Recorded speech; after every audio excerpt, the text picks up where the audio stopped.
Kalau kita bicara prodi S1 keperawatan, ini memang menjadi incaran para calon mahasiswa. Kenapa sih bisa begitu, Bu? Ya, karena prospeknya sangat luas sekali, Mbak Mei. Prospeknya sangat luas. Kalau lulusan S1 perawat gitu kan, pasti jadi perawat. Bisa jadi iya, cuman ada peluang lain begitu ya. Yang dipelajari para mahasiswa di S1 keperawatan ini apa saja sih, Bu? Jadi banyak, Mbak Mei. Banyak. Jadi karena visi misi kita adalah menjadi profesional ya, tenaga kesehatan yang profesional, kemudian berkarakter ya, dan bisa berdaya saing internasional, maka kita membekali dengan berbagai aspek itu. Ada nggak sih aspek-aspek yang diunggulkan atau ditekankan pada seorang perawat nantinya harus seperti apa gitu? Oke, jadi kalau kita menjadi seorang perawat tentunya satu, komunikatif dong. Komunikatif, gitu kan. ya. Dan juga berkarakter. Ada nggak sih, Bu, spesifikasi khusus yang diwajibkan?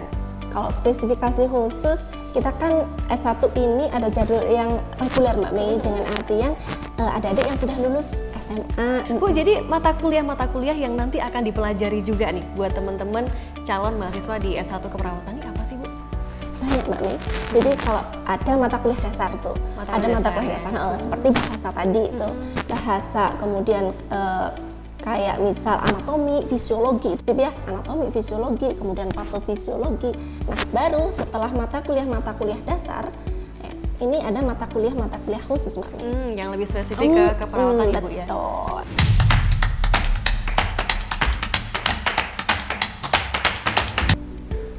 Hai Sobat Unik, apa kabar hari ini? Senang sekali saya Merida Tobing bisa kembali hadir menjumpai Anda dalam Unik TV yang senantiasa memberikan informasi dan inspirasi. Hari ini saya akan mengajak Anda untuk bisa membongkar salah satu program studi yang menjadi incaran para calon mahasiswa, yaitu Prodi S1 Keperawatan. Dan hari ini kita akan membahas bersama dengan salah satu dosen paling favorit di S1 Keperawatan, yaitu Ibu Arif Nurma Etika. Selamat pagi, Bu Arif. Pagi, Mbak Mei. Gimana kabarnya hari ini? Baik, alhamdulillah. Mbak Mei juga sehat kan ya? Sehat. Ketemu Bu Arif tuh rasanya nuansanya damai, adem gitu ya. Makanya jadi dosen favorit nih. Beliau juga selaku koordinator kurikulum prodi ya, Bu ya? Betul. Oke, terima kasih sudah meluangkan waktu hari ini. Bu Arif, kalau kita bicara prodi S1 keperawatan, ini memang menjadi incaran para calon mahasiswa. Kenapa sih bisa begitu, Bu? Ya, karena prospeknya sangat luas sekali, Mbak Mei. Prospeknya sangat luas. Iya. Oh ya? Jadi kalau misalnya orang berpendapat bahwasanya kalau lulusan S1 perawat gitu kan pasti jadi perawat. Bisa jadi iya, cuman ada peluang lain begitu ya. Nah, selain kita jadi perawat, kita juga bisa di dalam negeri, baik itu di rumah sakit umum daerah, kemudian swasta, pun juga rumah sakit badan usaha, misal Pertamina itu kan juga punya. Kemudian kita juga bisa ke luar negeri nih. Nah, pun juga kita juga bisa menjadi tenaga pendidik, Mbak. Nah, bahkan lulusan kami ada juga yang sudah menjadi dosen. Nah, yang juga sudah melanjutkan kuliah di luar negeri juga ada gitu kan. Kemudian ya tadi pendidik, oke, kemudian perawat juga di rumah sakit, di rumah sakit, kemudian di masyarakat, Mbak. Di masyarakat gimana itu? Iya, di masyarakat itu misal kita membuka entrepreneurnya juga ya. Jadi dari aspek ini kita bisa buka home care, praktik mandiri begitu kan. Nah, Sobat Unik juga bisa ini nih. Nah, kita bisa buka praktik mandiri, contohnya home care tadi. Kalau misal ada pasien yang tidak mau dirawat di rumah sakit, Mbak Mei, karena nggak nyaman bisa jadi kan. Biasanya ada pasien-pasien dengan diabetes Nah, gitu ya, Bu ya. Betul. Nah, itu kita bisa melakukan home care, kunjungan rumah. Kita bisa merawat di rumah dan lain sebagainya, tentunya atas kolaborasi dengan tenaga medis yang lain begitu. Nah, ini yang menjadi salah satu alasan terbesar para calon mahasiswa kenapa sih ngincer S1 keperawatan. Prospeknya sangat luas. Jadi perawat profesional di rumah sakit, baik daerah maupun swasta, kemudian di puskesmas, bisa buka home care. Kemudian juga tadi yang menarik, Bu Arif mengatakan bahwa bisa juga di luar negeri. Betul, Mbak Mei. Lulusan kita juga seperti itu, Bu? Betul. Jadi kalau lulusan S1 Unik ini ya, apa bisa ini ada yang sudah menjadi fasilitator nih dari program G2G-nya di Jepang begitu. Di Jepang? Betul. Wow, luar biasa nih. Selain di Jepang, Mbak Mei, dan juga Sobat Unik nih, ada juga di Taiwan, di Singapura, pun juga di Arab Saudi begitu ya. Kemarin ada juga yang jadi fasilitator dan juga ini, Mbak Mei, wakil dari user yang ada di Arab Saudi untuk mewawancara, menginterview calon ya tenaga kesehatan atau perawat yang mau ke sana juga begitu. Jadi artinya saya simpulkan nih bahwa mahasiswa di Prodi S1 Keperawatan ini juga dibekali berbagai hal, misalnya dari aspek bahasa ya, untuk nanti siap bersaing di internasional. Betul sekali Mbak Wai. Oke, kita akan geser ke pertanyaan berikutnya nih Bu. Yang dipelajari para mahasiswa di S1 Keperawatan ini apa saja sih Bu? Selain nanti kita akan bicara bahasa untuk daya saing internasional. Oke, jadi banyak Mbak Mi. Banyak. Jadi karena visi misi kita adalah menjadi profesional ya, tenaga kesehatan yang profesional, kemudian berkarakter ya, dan bisa berdaya saing internasional, maka kita membekali dengan berbagai aspek itu ya. Jadi terkait masalah profesional ini nih, skill-skill ya yang diinikan kompleks. Secara holistik begitu ya. Baik itu dari aspek kalau kita perawat, bagaimana yang sehat mempertahankan derajat sehatnya, yang sakit bisa segera sembuh, kemudian yang meninggal, kalau mau meninggal nih, bisa meninggal dengan damai. Sehingga kompetensi kita dari memberikan edukasi, promosi kesehatan, bagaimana pola hidup yang bersih dan sehat, begitu ya. Kemudian skill-skill terkait tindakan keperawatan secara di rumah sakit, misal infus, kemudian kateter, kemudian dan banyak lagi Mbak Mei.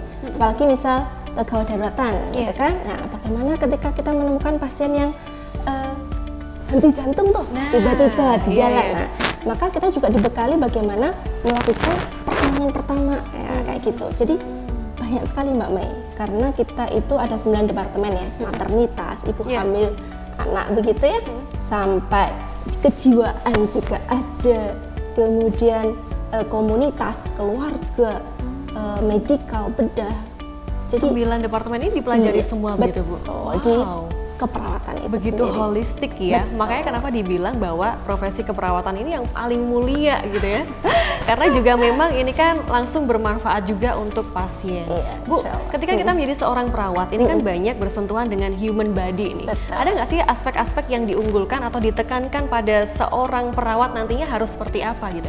Oke, jadi kalau kita menjadi seorang perawat tentunya satu komunikatif dong, komunikatif gitu kan? Dan juga berkarakter di sini. Ini menjadi apa ya? Kalau kita kan salah satu visi misinya tadi berkarakter. Jadi bagaimana kita sebagai seorang perawat selain bisa berkomunikasi efektif dengan pasien, nah harapannya juga care begitu ya, care dan juga memandang klien itu secara holistik pula begitu ya. Tidak hanya dia membutuhkan segera sembuh begitu ya, tetapi aspek-aspek misal psikologisnya, kemudian dari aspek humannya lah ya, itu juga diperhatikan. Jadi artinya harus punya rasa empati yang tinggi ya Bu. Empati, peduli, tulus juga ya. Itu yang paling utama dari sosok perawat. Bu, tapi kan di luar sana juga ada nih, ada D3 keperawatan, ada D4. Tapi kalau di kita S1 keperawatan, apa sih yang membedakan itu semua dan kenapa para sobat unik atau calon mahasiswa itu harus milih yang S1 aja nih gitu? Iya, itu biasanya terkait masalah kompetensi Mbak. Kompetensi bedanya.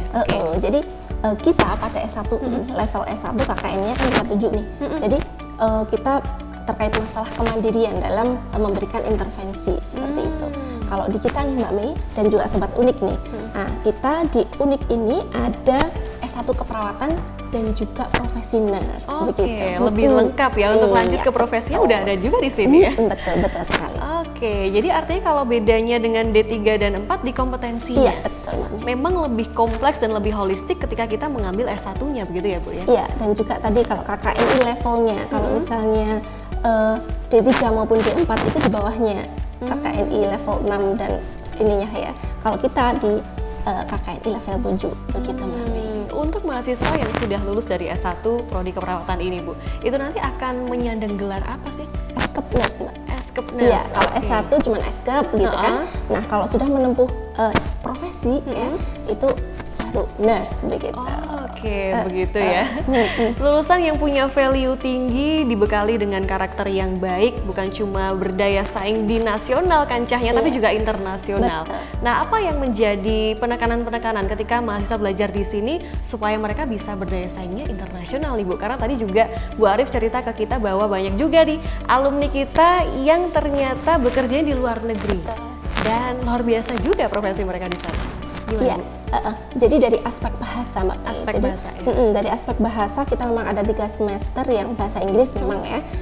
Ditekankan mahasiswa memang sudah harus bisa berkomunikasi dengan bahasa Inggris. Kemudian ada juga yang mata kuliah pilihan tadi ya, bahasa yang mereka boleh memilih mau gitu. apa gitu kan. Misal kemarin bahasa Jepang, oke.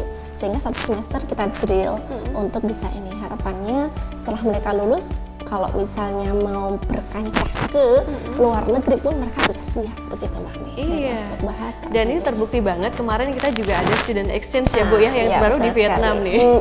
Ini jadi artinya teman-teman sebelum lulus pun juga bisa ngerasain experience gimana sih belajar di luar negeri dan nanti bisa kerja di luar negeri juga. Betul. Oke, ada nggak sih Bu spesifikasi khusus yang diwajibkan untuk mereka calon mahasiswa di Prodi S1 Keperawatan? Kalau spesifikasi khusus, kita kan S1 ini ada jadwal yang reguler Mbak Mei, dengan artian adik-adik yang sudah lulus SMA, SMK begitu ya bisa daftar nih. Untuk yang teman-teman nih dan juga sobat unik yang misal saya D3 nih mau melanjut S1 juga bisa Mbak Mei. Bisa banget ya? Bisa banget, karena kita juga ini ada RPL nih, ya jadi teman-teman ada rekognisi pembelajaran dari yang kemarin sudah D3 kemudian punya pengalaman ya, misal ini nih sudah lama jadi kepala puskesmas atau kabit keperawatan, cuman di daerahnya masih ini apa sudah lama misal 5 tahun jadi kabit keperawatan atau kepala ruangan tuh, tapi masih D3 mau melanjutkan S1 di UNIK. Nah kita ada rekognisi pembelajaran lampau Mbak. RPL tadi ya Bu ya? Iya betul, jadi kompetensi beliau ketika beliau bekerja itu juga dipertimbangkan untuk merekognisi. Dan ternyata banyak juga mahasiswa kita yang RPL juga ya Bu ya? Iya. Bu, jadi mata kuliah yang nanti akan dipelajari juga nih buat teman-teman calon mahasiswa di S1 Keperawatan ini apa sih Bu? Banyak Mbak Mei. Jadi kalau ada mata kuliah dasar tuh, mata kuliah dasar seperti bahasa tadi itu, bahasa kemudian kayak misal anatomi, fisiologi, itu ya, anatomi, fisiologi, kemudian patofisiologi. Nah, baru setelah mata kuliah dasar, ini ada mata kuliah khusus, Mbak. Yang lebih spesifik ke keperawatan Ibu ya. Betul. Jadi kalau setelah mata kuliah dasar, baik itu tadi ya bahasa dan lain sebagainya, anatomi, fisiologi, nanti ini lurus baru ke ini biomedis kah, kemudian medikal, bedah, kegawat daruratan, komunitas, keluarga gitu. Bahkan ada mata kuliah seperti itu, Mbak. Oke, mata kuliahnya sangat lengkap sekali ya. Dan saya dengar sih katanya teman-teman tuh bahwa lulusan perawat ini idaman mertua juga sih Bu, iya nggak sih? Bisa jadi Mbak Mei, pasien aja dirawat, apalagi mertua ya. Iya, bener juga nih kata Bu Arif. Nah Bu Arif terakhir nih, apa yang bisa Bu Arif sampaikan pada teman-teman calon mahasiswa di S1 Keperawatan nih? Oke, bagi Anda calon mahasiswa S1 Keperawatan UNIK, ya silahkan untuk ini ya, karena insya Allah kita berusaha memberikan yang terbaik buat Anda semuanya. Selamat bergabung, selamat berprestasi, insya Allah kita juga banyak prestasi gitu ya Mbak Mei dan juga Sobat Unik. Silahkan bergabung, kita akan bekerja sama dan menjadi yang terbaik insya Allah seperti itu. Oke, kita tunggu teman-teman untuk bisa bergabung bersama dengan S1 Keperawatan di Universitas Kadiri untuk kalian yang pengen menjadi seorang perawat profesional ya Bu. Karena karirnya, prospeknya sangat luas, bukan cuma di Indonesia tapi juga di kancah internasional. Bu Arif, terima kasih sudah meluangkan waktu hadir di podcast kita hari ini, dan sampai jumpa Sobat Unik di podcast kita berikutnya. Universitas Kadiri, we are Entrepreneur University.